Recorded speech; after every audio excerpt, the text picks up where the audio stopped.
Hey now, it's the 24th of March 2017, and this is the RheumNow Week in Review.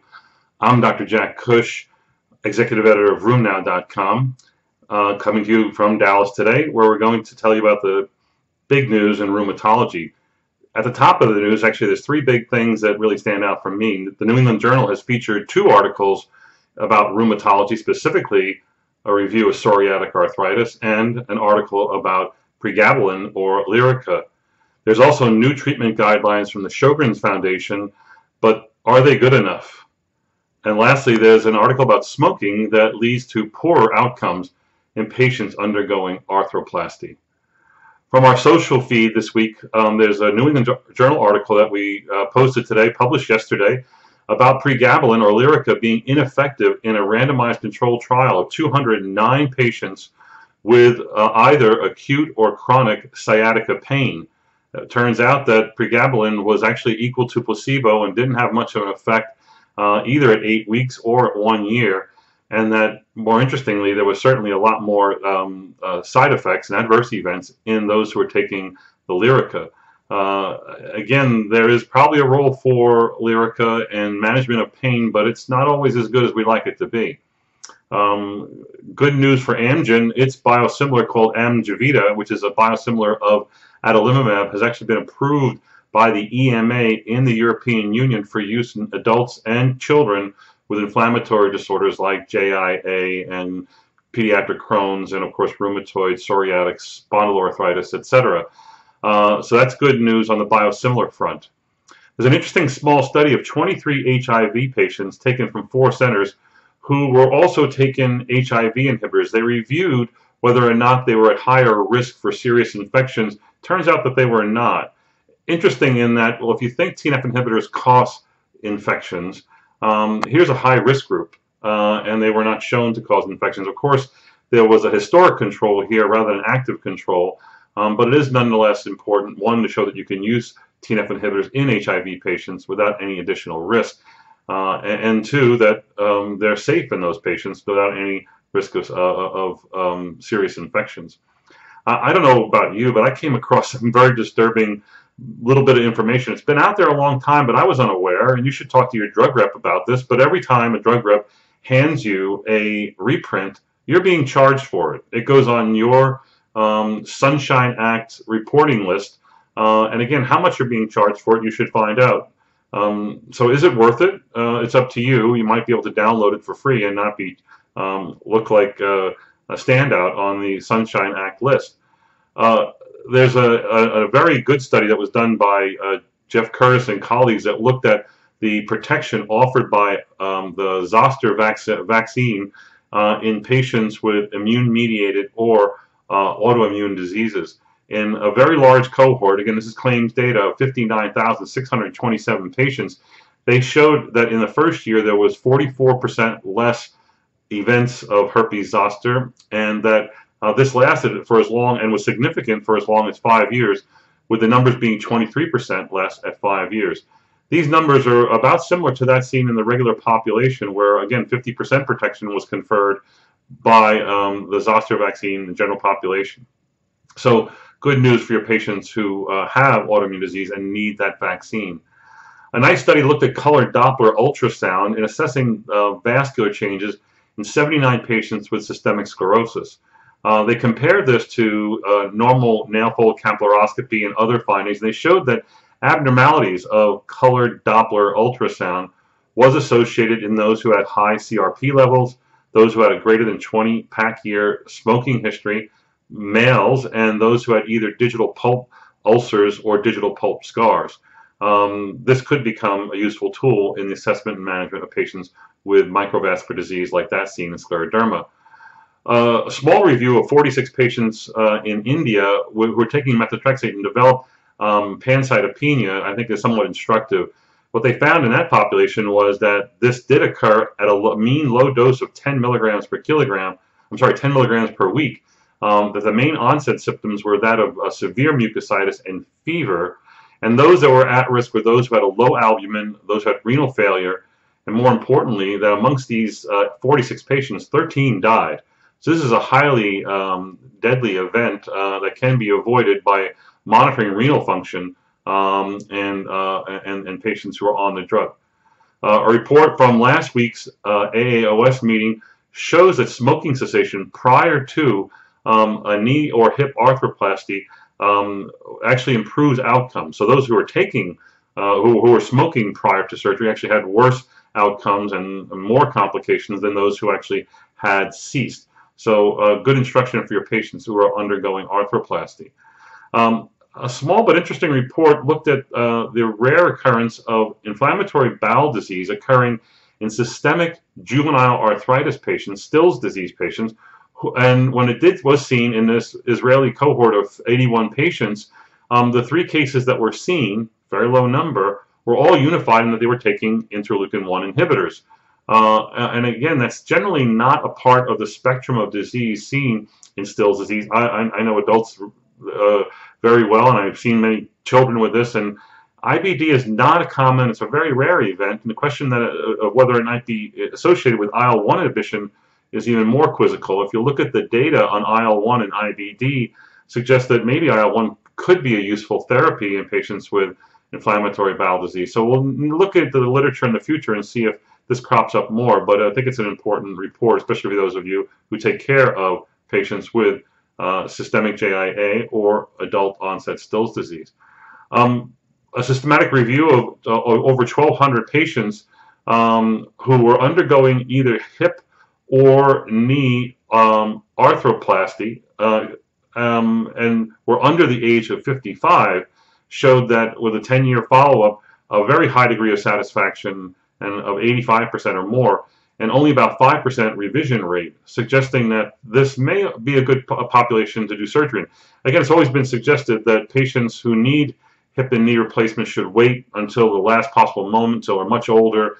These new arthroplasties have always been said to last 10 to 15 years, but in fact they're really built to last 30 years when properly managed in the current system that we take care of patients. So again, trying to persuade your patients who are under 55 to not have surgery may not be a good idea because there's a significant degree of success there. Again, the longevity of the implant would still be the issue, and this study wasn't long enough to answer that question.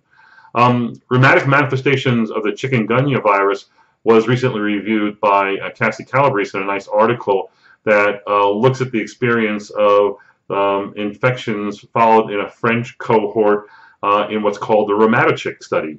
That's right, rheumatology.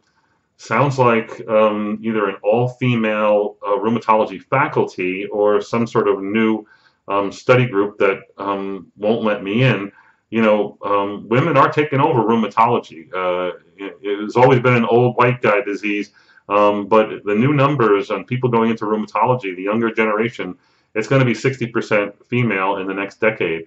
So I digress. This particular study actually looked at 307 patients and the cumulative experience that was seen there. Interestingly, the mean number of joints seen at presentation was 6.5. So this is a polyarticular presentation that is symmetrical, and over 80% of them have persistence of symptoms going out several years.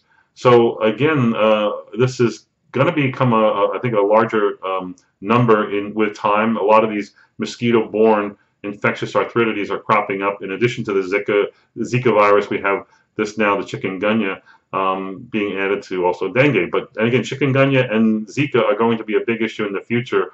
What we really don't know is how to best treat them. Right now, they're getting the best anti-inflammatory therapies that we usually would use for a symmetric chronic polyarthritis. But the outcomes of that is right now not known. Last week, the New England Journal published a review article from Chris Richland and Daphne Gladman and Robert Colbert, who did a really good article. You should take a look at it. It gives out the numbers that we all should know, that 30% of patients with psoriasis will likely develop psoriatic arthritis. The prevalence numbers are somewhere between 6 and 25 per 10,000, at least in the United States. They review the comorbidity issue, the use of the Caspar criteria. Dactylitis is seen in half the patients. Erosions develop in half the patients within the first 2 years. They also talk about the childhood onset of psoriatic arthritis, where there's 2 types. The oligoarticular subset that is often has dactylitis and maybe ANA positive with a risk of uveitis, or the late onset group between ages 6 and 12 who have HLA-B27 and a related enthesopathy, dactylitis, enthesitis, nail changes, and some of them go on to develop one of the forms of spondyloarthritis or the undifferentiated form. A really nice review of the etiology and pathogenesis that's definitely worth the read. I found a nice article this week in the American Journal of Medical Sciences that reviews lupus hepatitis and lupoid hepatitis. There's maybe some confusion between the two, but lupus hepatitis is the development of transaminitis and hepatitis in patients with lupus, whereas lupoid hepatitis was described in 1959 and is the same thing as what we now call autoimmune hepatitis. They both are unified in the fact that they are associated with ANA positivity and hypergammaglobulinemia and a response and need for immunosuppressive therapy and steroids. But they can be distinguished from each other. Up to half of patients will have some kind of liver abnormalities with their lupus, and transaminitis is seen in a quarter of patients with lupus. On the other hand, autoimmune hepatitis, nearly a quarter of those patients meet criteria for lupus. So again, there can be some confusion. In the review article, I think the main standouts as far as distinguishing between the two could be that in lupus you obviously develop low complements and anti-ribosomal P antibodies, and you generally don't see that in autoimmune hepatitis or lupoid hepatitis. On the other hand, lupoid hepatitis, just like lupus, has a high degree of ANA positivity, but has different autoantibodies, including the anti-smooth muscle antibodies and the anti-LKM antibodies. So a nice review, probably worth taking a look at. Also, a nice article from Len Calabrese and Dr. Bingham in ARD, and also featured on Medscape, reviews a lot of the features that we see with the use of these new checkpoint inhibitors. These are drugs that target PD-1, such as pembrolizumab and nivolumab, and then CTLA-4, and that's ipilimumab. These are used for skin cancer, melanoma, solid tumors.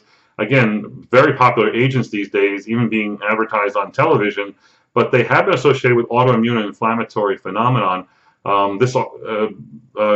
Bingham is going to do a keynote address at the SOTA meeting, the state-of-the-art meeting the ACR is having coming up in April. You should look at that. We advertise that on our website.